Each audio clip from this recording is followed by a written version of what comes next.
Muhammed Göl tapar. Sen halkımız için kim? Sen halkımızın düşmanı, sen dönüp, eğer dedin halkın kanına utanmadın, gel Türkmen'e seni kanına doyuracak mertlerken, özün yat yurdu sergeden halına, halkını görüşelim diye, halkımızı birbirine karşı koyacak olayan, kim can vermeli? Yeni Türkmenistan'ın içinde rahat yaşap verin, rayetlerimiz, asudu oturun halkımızı görüşmeli mi? Ol bolmaz, halkımız öz gündün narazi değil. Elbette sen özüne gelip görüşmeye gayratın satmaca öyle. Sebebi men sana böyle de, men sana mektepte 10 yıl bilim verdim.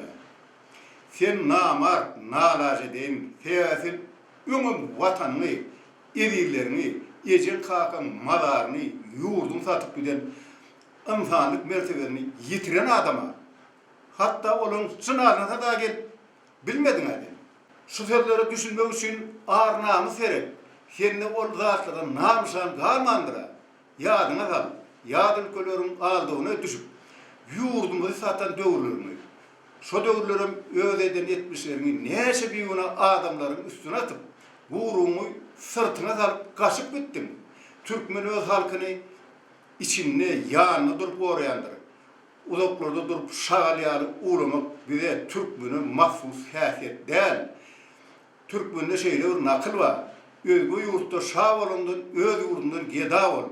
Sen şu an yat yerlerde geday, kim zünk verir kadip kapı kapı ayrıl, gep çöpleyem.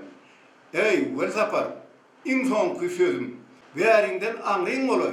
Sen küyütemedin sağaların vatanını küyüter, şolara oylun, vakti gelir, nesillerin neletler,